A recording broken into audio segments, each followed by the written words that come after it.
A while back, I was on holiday in Alabama. I was at this gas station store just getting some more food, drinks, and supplies for the drive to the hotel. I noticed there was a box with videos in it. The guy at the cashier explained to me that those videos were found outside the store and I could take the entire box for free. Seeing as they were all labeled and that the man was being friendly, I picked up the cardboard box and paid for my snacks.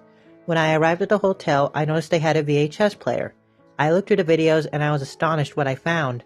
There were tapes of various Pixar films. The eerie fact is that about 5 of the tapes had a stamp that said, "Decline, please destroy JL."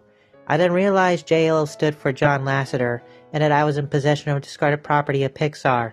I put on the first tape, which was a collection of old Pixar shorts. I haven't seen all the shorts, so I couldn't tell if they were legit. The odd fact about the first tape is that whenever one short transitioned to another short, it was just static. After about 5 shorts, I could start to see something in the static. Before I could clearly see what was in the static, the tape ended. Go figure. I put on the second tape, which had a more familiar name. It was labeled Toy Story Animation Test 01. I was excited at watching the evolution of what at the time was my favorite Disney movie.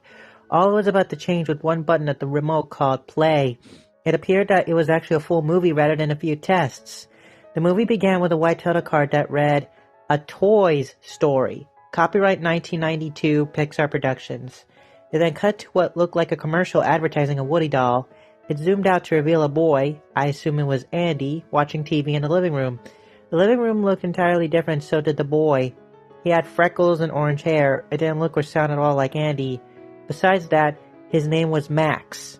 I assumed that this must be an early version of Andy, and that the character had not yet been developed yet. "Come on, Woody, let's go to school," said Max as he belted out the door. Max kept talking to Woody about how he was going to show Woody for show and tell. Suddenly, a shadow fell upon him. It was at this point when I discovered about 10 sheets of paper in a box.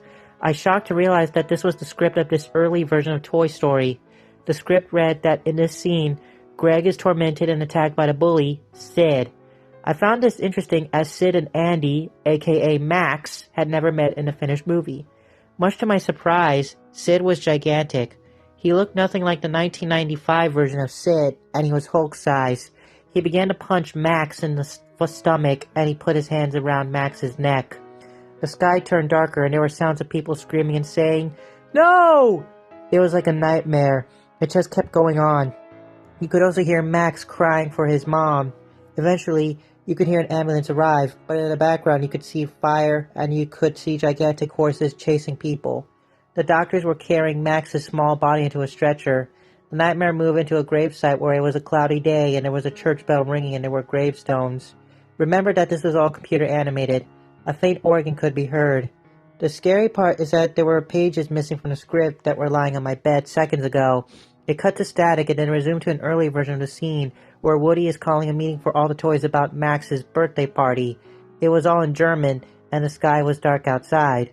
None of this movie made any sense, and nothing fit together. It cut back to static where it showed Max getting molested by 2 very big men in a tool shed. I vomited when I saw this, and I kept seeing Sid's creepy face fade in and out.